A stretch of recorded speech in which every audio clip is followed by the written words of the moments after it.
Topic which we are doing is, जो हम पहले कर रहे थे टॉपिक, वो था बेटा आपका कंज्यूमर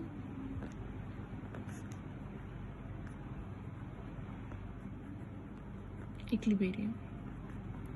ठीक है, कंज्यूमर इक्विलिब्रियम के अंदर हमारे पास सिंगल कमोडिटी का हो चुका था। हम जो टॉपिक कर रहे थे दैट इज हमारा टू कमोडिटी केस।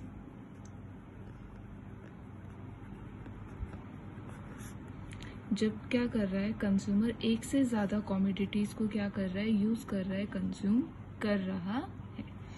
तो बेसिकली जो हमारे लिए मोस्ट इम्पॉर्टेंट थिंग है दैट जब टू कमोडिटीज का केस होता है तो टू कमोडिटीज का जो केस है that is divided into two portions.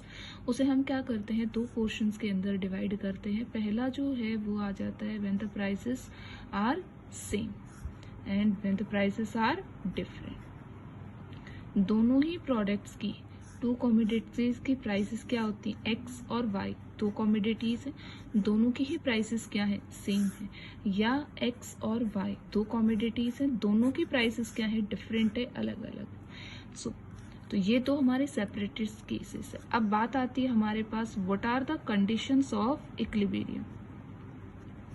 Conditions of equilibrium find out करना है हमें उनका। इक्विलिब्रियम कौन सा पॉइंट होता है जहां पर एक कंज्यूमर को क्या मिलता है, मैक्सिमम सेटिस्फेक्शन मिलता है। कि कंज्यूमर के जो मैक्सिमम क्या है सेटिस्फेक्शन का पॉइंट है वो हमें क्या करना है, फाइंड आउट करना है, हमें निकालना है। तो देखिए जो आपको नोट्स दिए गए थे एक बार वो भी मैं आपको समझा देती हूँ इसके साथ इसको। Yes, consumer equilibrium in case of two commodities. In the actual जो ह्यूमन लाइफ होती है, कंज्यूमर्स कंज्यूम्स करते हैं more than one commodities at a time. In such cases, इस तरह के केसेस के अंदर law of diminishing margin utility जो है हमारा is extended to many goods. वो एक गुड्स पे लागू नहीं होता है, फिर जितने भी गुड्स हैं उन सबके ऊपर एक्सटेंडेड होता है, लागू होता है। विच द कंज्यूमर परचेज, जो कि कंज्यूमर क्या करते हैं, परचेज करते हैं, उन सभी प्रोडक्ट्स के ऊपर क्या होता है, law of diminishing margin utility operate होता है, लगता है। Law of equi marginal utility हमें हेल्प करता है इस चीज को डिटरमाइन करने के लिए जब हमारे पास क्या हो जाते हैं, टू कमोडिटीज आ जाती हैं।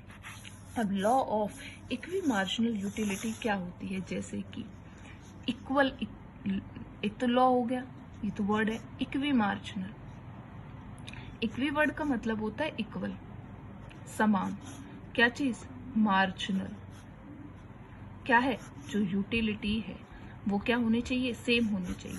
यानी कि एक तो एक्स प्रोडक्ट हो गया और एक हो गया वाई प्रोडक्ट। एक्स प्रोडक्ट से जो हमें मार्जिनल यूटिलिटी मिल रही है, एक्स प्रोडक्ट की मार्जिनल यूटिलिटी, तो इसके नीचे एक्स लिख सकते हैं तो पता चल जाएगा मार्जिनल यूटिलिटी ऑफ एक्स की बात हो रही है। वाई जो कमोडिटी है उससे जो सेटिस्फेक्शन मिल रहा है एमयू, मार्जिनल यूटिलिटी, उसको हम वाई। तो दोनों से मिलने वाला ये जो सेटिस्फेक्शन है ना, मार्जिनल यूटिलिटी जो एक्स से मिल रही है, मार्जिनल यूटिलिटी वाई से, ये दोनों जहां पर क्या होती हैं, इक्वल होती हैं, उसे हम क्या कहते हैं, लॉ ऑफ इक्वी मार्जिनल। कि जहां पर दोनों ही प्रोडक्ट से मिलने वाली जो मार्जिनल यूटिलिटी है वो क्या होनी चाहिए, सेम होनी चाहिए। अब हमने जो सिंगल कमोडिटी का केस किया था उसके अंदर हमारी कंडीशन क्या थी, एमयू एक्स किसके इक्वल लिया था हमने, पी एक्स के साथ लिया था। अब इसके साथ भी तो प्राइस ली जाएगी, इसमें भी तो प्राइस को ध्यान में रखा जाएगा। तो इसके नीचे तो क्या आ जाएगा, पी एक्स आ जाएगा, और इसके नीचे क्या आ जाएगा, P Y. Price of X commodity and price of Y commodity. Clear, ये हमारा क्या है, law of equi marginal utility. और जब ये law of equi marginal utility, जब हम क्या करते हैं, सेम प्राइस वाला जब हमारा क्या होगा, केस होगा जिसके अंदर प्राइसेस क्या होंगी, सेम होंगी, तो वहां पर जब प्राइस सेम है तो ये डिफरेंस लेने की कोई जरूरत उसके अंदर हमें नहीं होती है। उसके अंदर जो सेम प्राइसेस के अंदर हम क्या लेंगे, सिर्फ एमयू एक्स एमयू वाई के क्या करेंगे, इक्विवेलेंट लेंगे। और दूसरी जो इसकी कंडीशन होगी हमारी वो ये होगी कि जितनी भी हमारे पास क्या है, मनी इनकम है, इंटायर मनी इनकम को क्या कर दिया जाएगा, स्पेंड कर दिया जाएगा, खर्च कर दिया जाएगा। लास्ट जो टू ट्रांजैक्शंस होंगी, लास्ट जो टू क्या होंगी, ट्रांजैक्शंस हमारे द्वारा की जाएंगी, उन ट्रांजैक्शन से, लास्ट 2 ट्रांजैक्शन से जो मार्जिनल यूटिलिटी मिलेगी हमें, दैट विल बी सेम। वो क्या होनी चाहिए? सेम होनी चाहिए, एक जैसी होनी ही चाहिए। देखिए, अकॉर्डिंग टू दिस लॉ, इस लॉ के अकॉर्डिंग एक कंज्यूमर को मैक्सिमम सेटिस्फेक्शन मिलता है व्हेन रेशियो ऑफ एमयू जो 2 कमोडिटी है, दोनों का जो रेशियो है किसके रिस्पेक्ट में? प्राइस के रिस्पेक्ट में। तो वो रेशियो हमारा क्या हो गया? वो रेशियो हमारा यही हो गया बेटा, MUX divided by PX should equal to the MUY divided by PY। ये इसी रेशियो के बारे में बात कर रहा है, ठीक है, वो इसके इक्विवेलेंट होने चाहिए। इन अदर वर्ड्स, अगर हम दूसरे शब्दों में अगर बात करते हैं, consumer will spend his income, कि जो कंज्यूमर है, जो कस्टमर है, वो क्या करता है, अपनी जो उसके पास इनकम है वो इस तरह से उसे क्या करे, खर्च करे कि जो उसे यूटिलिटी मिले, जो उसे सेटिस्फैक्शन मिले। द लास्ट रुपी जो स्पेंड करता है, from the last rupee spend on each, दोनों कमोडिटीज के ऊपर जो लास्ट जो उसके जो 2 ट्रांजेक्शन होंगी वो क्या होनी चाहिए? सेम होनी चाहिए, एक जैसी होनी चाहिए। There are 2 ways in which equilibrium can be determined in 2 commodities. 2 commodities के अंदर इक्विलिब्रियम को निकालने के अलग अलग वेज होते हैं हमारे पास। पहला है जब प्राइसेस क्या होती है? सेम होती है। When the prices of each commodity is the same, जब 2 कमोडिटीज है, 3 कमोडिटीज है, तो बेसिकली आपके में 2 कमोडिटीज का है कि दोनों कमोडिटीज की जो प्राइसेस है वो सेम होती है। या जो दूसरा केस है, when the prices are different, जब क्या होती है, प्राइसेस जो है वो क्या होंगी? डिफरेंट होंगी। जब प्राइसेस सेम होंगी of each the commodity is same, यानी कि मार्जिनल यूटिलिटी जो एक्स गुड से मिल रही है वो किसके इक्विवेलेंट होनी चाहिए? Marginal utility of Y. इसके बाद में इसके अंदर ये आपका वही रेशियो है कि अगर हम उसे प्राइस के रिस्पेक्ट में लेते हैं तो ये तो दोनों का सेम रहेगा, तो कोई इम्पैक्ट नहीं पड़ेगा इसके ऊपर, that it must be same. ये क्या ले रखा है? मार्जिनल यूटिलिटी ऑफ मनी की जो लास्ट रुपी हम क्या करेंगे? स्पेंड करेंगे, या जो इंटायर मनी इनकम है वो स्पेंड हो जानी चाहिए। अब इसमें देखिए कंडीशंस इसमें क्लियर आपकी मेंशन कर दी है। MUX किसके इक्वल होना चाहिए? MUY के इक्वल होना चाहिए। Law of diminishing marginal utility operate होनी चाहिए, और जो एक्सपेंडिचर हम कर रहे हैं X पर और एक्सपेंडिचर ऑन Y, दोनों ही प्रोडक्ट के ऊपर जो भी एक्सपेंडिचर किया जाएगा it will be equal to the money income, यानी कि जितने भी हमारे पास पैसे हैं, जो भी हमारी परचेसिंग पावर है, इंटायर परचेसिंग पावर को हमारे द्वारा क्या कर लिया जाए? यूज कर लिया जाए। पैसे खत्म हो जाने चाहिए, no money will not remain in surplus। इसके बाद में आ जाता है फॉर एग्जाम्पल, हमने इसमें अज्यूम कर रखा है एक X प्रोडक्ट है और एक Y प्रोडक्ट है। ये X की मार्जिनल यूटिलिटी है, ये Y की मार्जिनल यूटिलिटी नीचे मेंशन कर रखी है। दोनों ही गुड्स जो है, दोनों X प्रोडक्ट की भी और Y प्रोडक्ट की, दोनों की ही कीमत क्या है? 1 रुपए है। Both the product have the price 1। Money income of a consumer, consumer के पास टोटल रुपए कितने हैं? 5 रुपए है। तो इस तरह के जो केसेस होते हैं जिसमें प्राइसेस सेम होती है उसमें हमें ज्यादा कुछ नहीं करना होता। एक सिंपल सा फंडा इसमें लगता है आपका कि हमें क्या करना है, जिस यहाँ पर सिर्फ जो भी यूटिलिटीज लिखी हुई है, जो भी मार्जिनल यूटिलिटी लिखी है जिसको सबसे ज्यादा है, जैसे सबसे ज्यादा कितनी है? 12 है, तो सबसे पहला जो हम रुपए है, अब इसमें एक बात ये भी क्लियर है, 1 रुपए में कोई भी चीज खरीद लो आप, 1 रुपए की आपको वो मिलेगी, ठीक है। तो आप कितनी बार खरीद सकते हो? 5 बार खरीद सकते हो, या 5 यूनिट नंबर ऑफ क्वांटिटीज आप 5 परचेज उसकी कर सकते हो। तो आप सिंपल सी बात है, 5 transactions are to be done by these 5 rupees. इन 5 रुपीज से सिर्फ 5 ट्रांजेक्शन्स हो सकती हैं। तो पहली जो ट्रांजेक्शन होगी जिससे हमें सबसे ज्यादा MU मिले इस पे, सेकेंड इस पे, थर्ड इस पे, फोर्थ और फिफ्थ। देखो जो लास्ट स्पेंड हो रही है that is equal to each other. Last जो 2 ट्रांजेक्शन है वो ऑलवेज सेम होनी चाहिए, और जहां पर दोनों ही लास्ट ट्रांजेक्शन सेम होंगी वहां पर क्या होगा? हमें मैक्सिमम सेटिस्फेक्शन मिलेगा। और इंटायर देखो 1 रुपए, 2, 3, 4, 5, कंप्लीट जो 5 रुपए है वो भी क्या हो जाएंगे? खर्च हो जाएंगे। जो इसने बात की है एक्सपेंडिचर ऑफ X के ऊपर उसने 3 रुपए खर्च किए हैं, प्लस एक्सपेंडिचर ऑफ Y के ऊपर 2 उसने एक्सपेंडिचर की है, 3 प्लस 2 इज इक्वल टू 5। जो मनी इनकम है उसके क्या आएंगे? इक्विवेलेंट हो जाता है। सो ये वाला जो केस है वो आपका यहीं खत्म हो जाता है।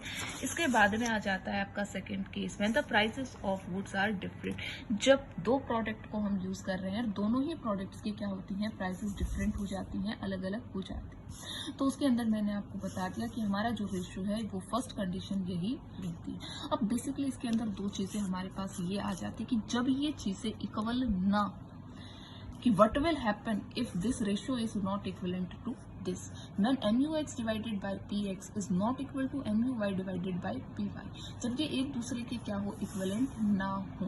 तो इक्विवेलेंट नहीं होंगे तो दो सिचुएशंस होंगी, या तो MUX डिवाइडेड बाय PX ज्यादा होगा MUY डिवाइडेड PY से, या ये ज्यादा होगा इससे। तो बेसिकली इस केस के अंदर आपको क्या दे रखा है, if MUX divided by PX is greater than, ज्यादा है किससे, MUY डिवाइडेड बाय PY से क्या है, ज्यादा है। कहने की बात सिर्फ इतनी सी है कि जो एक्स कॉमोडिटी है उससे जो हमें सेटिस्फेक्शन है वो ज्यादा मिल रहा है, यानी कि हमें ज्यादा पसंद आ रही है X commodity in comparison to Y. In this case, इस केस के अंदर एक कंज्यूमर को क्या मिलता है, ज्यादा सेटिस्फेक्शन मिल रहा है, जिससे वो क्या है, लास्ट रुपी स्पेंड कर रहा है, यानी कि लास्ट जो ट्रांजेक्शन कर रहा है, तो वाई जो कॉमोडिटी है उससे कम सेटिस्फेक्शन मिल रहा है, और एक्स जो कॉमोडिटी है उससे उसको सेटिस्फेक्शन क्या मिल रहा है, ज्यादा मिल रहा है। मान लो अभी जो हमने केस किया था उसके अंदर, एक मिनट, हमने क्या देखा था, 8 इसकी आ रही थी, मतलब MUX थी वो भी 8 आ रही थी, और MUY क्या आ रही थी, 8 आ रही थी, दोनों में 8 थी। मान लो X से तो हमें क्या मिल रही है, सेटिस्फेक्शन 8 मिल रही है, और Y की मान लो अगर हमारी 6 है, तो Y की तो कम हो गई ना, इससे सेटिस्फेक्शन हमें क्या मिल रहा है, ज्यादा मिल रहा है। तो जिस प्रोडक्ट से हमें ज्यादा सेटिस्फेक्शन मिल रहा है हम उसे और ज्यादा, यानी कि जो अगली जो हमारी ट्रांजेक्शन होगी वो भी क्या होगी, इसी के ऊपर ही ट्रांजेक्शन होगी, हम एक्स कमोडिटीज को ही क्या करेंगे, प्रेफर करेंगे बाय करने के लिए। तो जो लॉ है, ठीक है, इसमें आगे आपको क्या दे रखा है, so he would prefer to buy X, तो वो एक्स कमोडिटी को ही क्या करेगा, ज्यादा परचेज करेगा, and less of Y, Y से सेटिस्फेक्शन ही कम मिल रहा है तो कम खरीदेगा उससे। जिस कमोडिटी जो आपको ज्यादा पसंद आ रही है, ज्यादा आपको सेटिस्फाई कर रही है, you will purchase only that quantity. So the law of diminishing marginal utility operate, तो जो लॉ है हमारे डिमिनिशिंग मार्जिनल यूटिलिटी का वो ऑपरेट होगा, एंड इट विल कॉज, और इससे क्या होगा कि हम एक्स कमोडिटी को इतना ज्यादा कंज्यूम करेंगे कि उससे हमारा जो, जैसे कि ज्यादा कंजम्पशन करते हैं तो सेटिस्फेक्शन भी तो कम होता है, लगातार घटता हुआ चला जाता है as per the law of diminishing marginal utility. तो इससे मिलने वाला जो हमारा सेटिस्फेक्शन है वो भी क्या हो जाएगा, घटने लग जाएगा, और किसके इक्विवेलेंट हो जाएगा, घटकर वाई के इक्विवेलेंट हो जाएगा। ठीक है, तब तक हम उसको कंजम्पशन करेंगे, कंटिन्यू करेंगे, हम उसको खरीदेंगे जब तक कि एक्स से मिलने वाला जो सेटिस्फेक्शन है वो वाई से मिलने वाले सेटिस्फेक्शन के इक्विवेलेंट ना हो जाए। सेकंड केस दे रखा है कि जब हमारे पास एक्स से मिलने वाला सेटिस्फेक्शन कम हो और वाई से हमें ज्यादा सेटिस्फेक्शन मिले, तो वही सिचुएशन है, जिससे ज्यादा सेटिस्फेक्शन मिलेगा उसका कंजम्पशन ज्यादा होगा, हम उससे ज्यादा कंजम्पशन करेंगे, और as per the law of DMU operate होगा, तो हम वाई का कंजम्पशन अगर बढ़ाएंगे तो सेटिस्फेक्शन डिक्रीज होगा, और क्या हो जाएगा, एक्स के इक्विवेलेंट आ जाएगा।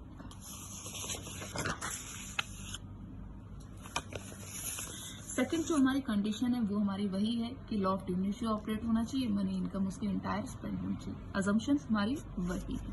लेकिन अब सिर्फ उस क्वेश्चन को कैलकुलेट करने का जो हमारा तरीका है, सिर्फ उस तरीके के अंदर क्या होगा, थोड़ा सा बदलाव आएगा, थोड़ा सा इसके अंदर चेंजेस आ जाएंगे। देखिए क्या चेंजेस आएंगे इसके अंदर हमारे पास।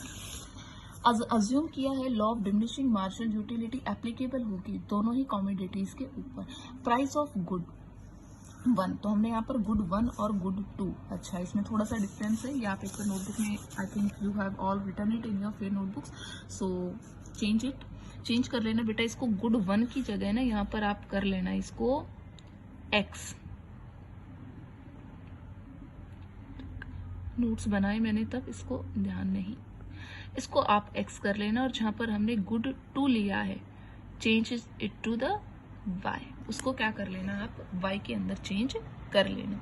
तो जो प्राइसेस ऑफ गुड एक्स की जो प्राइस है वो 10 रुपीज पर यूनिट है, ठीक है, एक यूनिट, एक इकाई मिलेगी उसकी 10 रुपए में, और जो प्राइस है गुड वाई की वो क्या है, ₹2 पर यूनिट। मनी इनकम जो कस्टमर के पास टोटल जो रुपए हैं दैट इज ₹30 अमाउंट है उसके पास। देखिए यूनिट्स दे रखी हैं आपको एक्स की, एक्स से मिलने वाला पूरा सेटिस्फेक्शन लिख दिया है, घटता जा रहा है, देखो 100 से 80, 60, 40 नेगेटिव होके चला गया ये। प्राइस सेम है, एक खरीदोगे तो भी 10 की मिलेगी, 2 खरीदोगे, सेकंड परचेज करोगे वो भी 10 की, थर्ड परचेज करोगे तो प्राइसेस विल बी कांस्टेंट। अब बात आती है MU ऑफ रुपीज को यूटिल्स के अंदर क्या करना, कन्वर्ट करना। ये यूटिल्स के अंदर ही दे रखे हैं, रुपीज का इसके अंदर चेंज कुछ भी नहीं करना है। सो बेसिकली हमारा जो फॉर्मूला है इसके अंदर MUX डिवाइडेड बाय PX, तो ये हमें क्या करना है, यहाँ पर अप्लाई करना है। हमारा फॉर्मूला यहाँ पर क्या होगा, एप्लीकेबल होगा, तो हमने अप्लाई करके इसको क्या कर दिया है, रेशियो को यहीं पर कैलकुलेट कर लिया है। MUX, ये MUX है और ये क्या है, PX है। 100 डिवाइडेड बाई 10, 10 आ गया। 80 डिवाइडेड बाई 10, 8 आ गया। 60 डिवाइडेड बाई 10, 6 आ गया। 40, 4, 2, 0। तो हमने इसको डिवाइड करके इसको रेशियो को यहाँ पर कैलकुलेट कर लिया। इसी तरह से जो यूनिट y है वो लिखी हुई है, उससे मिलने वाला सेटिस्फेक्शन भी इसी तरह से डिक्रीज हो रहा है।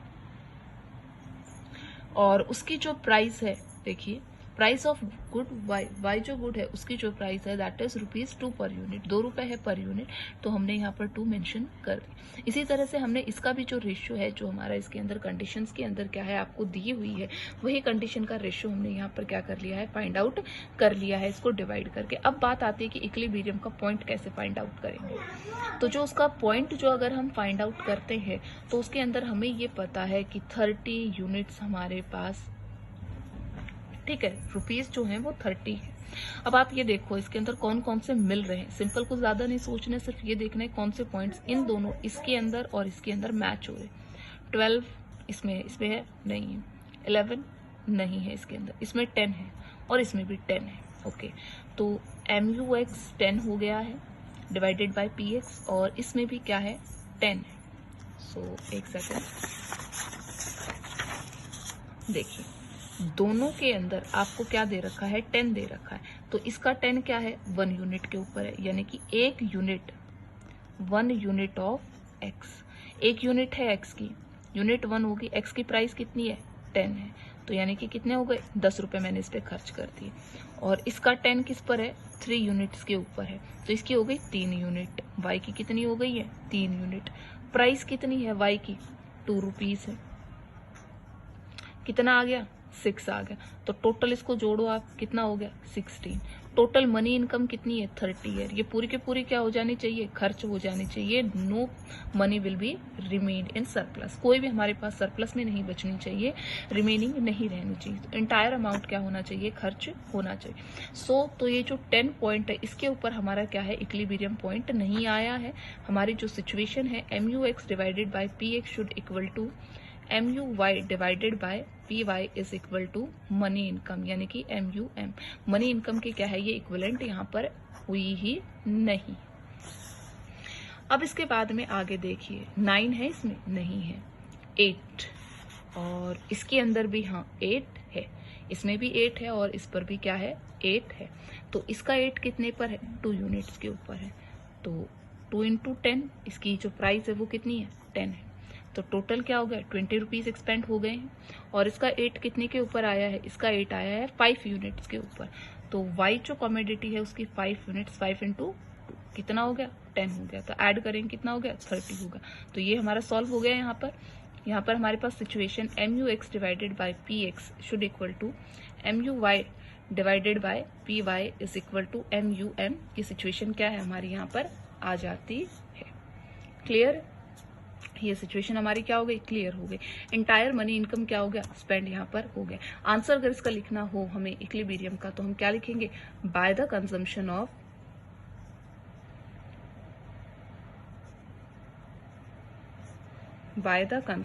Of 2 units of X and 5 units of Y, a consumer gets maximum satisfaction। Clear, यहाँ पर ही ये जो चैप्टर है, जो फर्स्ट पोर्शन है, वो आपका क्या हो जाता है, खत्म हो जाता है। Please complete your notebooks and show them to me.